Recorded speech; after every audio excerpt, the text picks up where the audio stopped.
Chapter 2, The Party. Samantha was tying a big bow in the sash of her pinafore when Grandmary came into her room. "Happy birthday, dear," she said. "I have something special for you to wear at your party. Turn and face the mirror." Samantha was very still when Grandmary stood behind her and fastened an old-fashioned circlet of silk rosebuds in her hair. "Oh, Grandmary," Samantha sighed, "it's lovely." Grandmary smiled. "Your mother wore this circlet at her 10th birthday party. I'm sure she would have been happy to see it passed on to you now. You look just as pretty as she did." "Thank you very much," Samantha said. "You're welcome, my dear," said Grandmary. "Now let's go down and wait for your guests. It's almost time for them to arrive." Samantha felt fluttering with excitement as she stood in front of the house next to Grandmary. She couldn't wait until her friends saw the wonderful surprises she and the twins had planned for them. One by one, the girls came up the walk, dressed in their very best party dresses. Each girl carried her favorite doll in one arm and a brightly wrapped present for Samantha in the other. Even though Samantha knew everyone well, she felt a little shy as her friends said hello and curtsied to her and Grandmary. The guests were shy too, especially when they saw Agnes and Agatha. The twins looked very grown up in their blue party dresses, which were the latest style from New York. The girls sat quietly in a circle of wicker chairs up on the sunny-side lawn. They sat up straight, their legs crossed at the ankles. Their dolls sat up straight too, and stared at each other across the circle. Samantha tried to begin a polite grown-up conversation. "Well," she said at last, "it certainly is a nice day."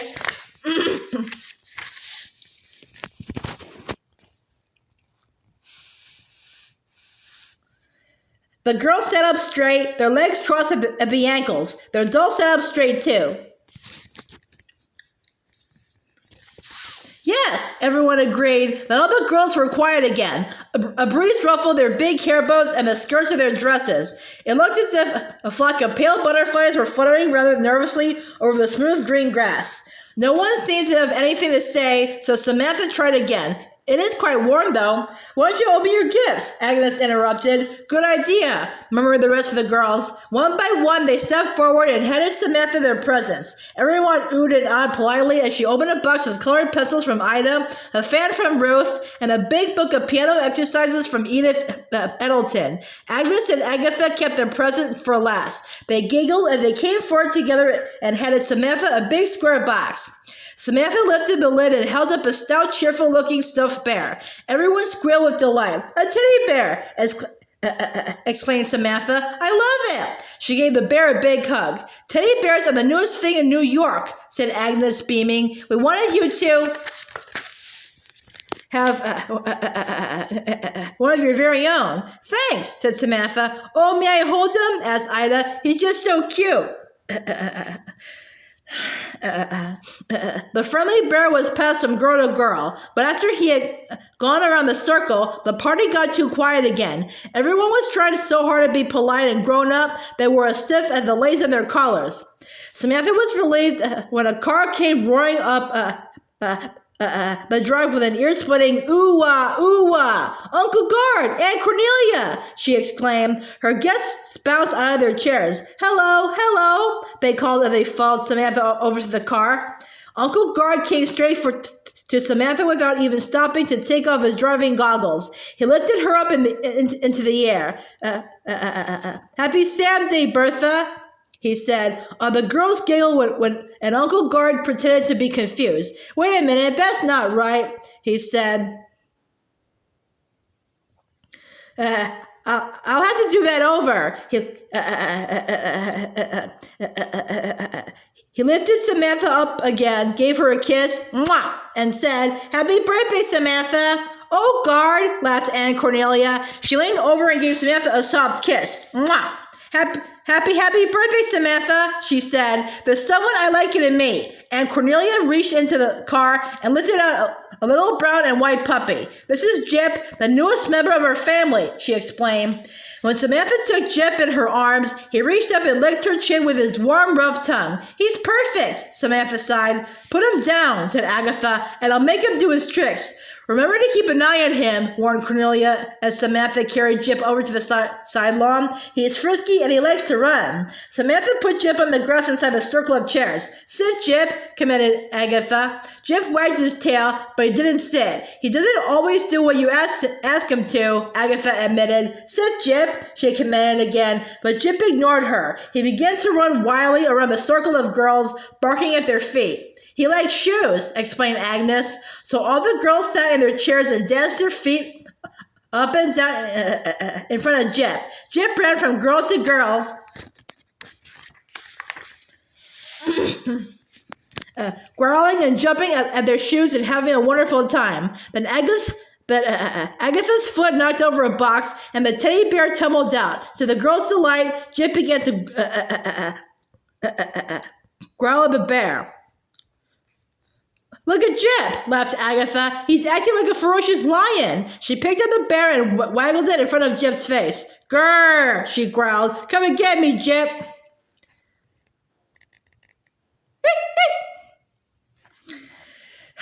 Jip leaped up and yanked the bear out of Agatha's hands, then scampered across the lawn, dragging the bear by its leg. Jip, called Samantha. Stop! Let's go get him, yelled Agatha. Agnes knocked over her chair in her hurry to get up. All the girls squealed with glee. They jumped out of their chairs and ran after Jip and the twins. Jip led the girls to the back of the house in dizzy circles around the oak tree, across the drive, through the lilac hedge and into the Rylands' yard. Finally, they caught up with him next to the Rylands' bird bath. Grab him, yelled Agatha. She started to take a running leap. No, stop, said Samantha. I got a better idea. She took off her shoe and dangled it in front of Jip. Here, Jip, she called in a friendly voice. Jip perked up his ears. Come and get my shoe, Jip, Samantha said. And sure enough, Jip dropped the teddy bear, trotted over to Samantha, and grabbed the shoe in his mouth.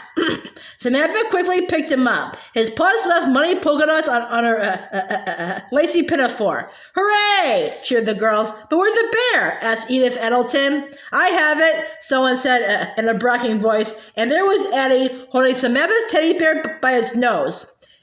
Eddie Ryland, you give me that teddy bear, ordered Samantha. No, said Eddie. Not unless you let me play with that dog. He pointed at Jip. And I want some ice cream, too. I helped make it. You can't play with Jip because he belongs to my Aunt Cornelia, Samantha said firmly. And you can't have any ice cream because it's for my party. And you are not invited, said Agatha. Absolutely not, said Agnes. This party is only for girls. No boys are allowed, said Agatha. Isn't that right, girls? Everyone chimed in. Right, no boys are allowed. But I'll keep the bear, said Eddie stubbornly. Eddie, you are a nincompoop, said Agnes. Nincompoop, said all the girls, laughing. It tickled their mouths to say such a funny word. Eddie is a nincompoop. Eddie is a nincompoop, they taunted. But before they could say nincompoop again, Agatha tackled Eddie around the knees and knocked him to the ground. She ripped the bear out of his hands and ran back through the hedge, with all the girls clapping and cheering behind her in a wild stampede. The stampede stopped short at the circle of chairs. There stood Grandmary, waiting. My heavens, said Grandmary. Whatever has happened? Oh, Grandmary, panted Samantha. Jip ran off with a teddy bear and we had to chase him. She didn't mention the part about tackling Eddie, since she knew that was breaking Grandmary's rule about fighting. I see, said Grandmary. Well, I hope you weren't making a spectacle of yourselves. She looked around at the out-of-breath girls. Agnes's sash was untied. Agatha had grass stains in her stockings. Samantha's circlet of roses was tilted over one ear, like a halo gone wrong. Ida Jean had lost her hair bow entirely. Grandmary looked almost as if she might smile, but she didn't. Instead, she said, "You ladies seem to be a bit warm from your exercise. Perhaps this is the perfect time to have a cooling drink of lemonade." Grandmary led the girls up the stairs to the porch to the birthday table. It was set with a beautiful lace cloth, Grandmary's best gold spoons, and a big crystal pitcher of pink lemonade. There was a little nosegay of pink roses at each place. As they sat down, Samantha gave each girl a favor, a lovely lace fan. The girls tried to act like young ladies again, opening and closing their fans and fluttering them elegantly in front of their faces. They nibbled on thin tea sandwiches and sipped daintily from their goblets of lemonade. When Mrs. Hawkins carried out the tray of 10 tiny cakes all glowing with candles, the girls gasped with delight. Everyone sang, "Happy birthday to you," and clapped politely when Samantha blew out all the candles in one whoosh. "This is such an elegant party," said Agnes as Mrs. Hawkins put one of the petit fours on her plate. "Would you care for some ice cream?" Samantha asked in her most grown-up voice as Hawkins began serving. "Oh, malted ice cream," chirped Ruth, "just like in a fancy ice cream parlor. And wait till you taste it," exclaimed Agnes. All the girls put rather large, unladylike spoonfuls into their mouths. Their faces turned as pink as the ice cream. "Ah! Ew! Ick! Awful!" The girls coughed and choked. They spat the ice cream out into their napkins. They slurped down gulps of lemonade. They clenched their throats and stuck in their tongues. They sputtered and gasped and gagged.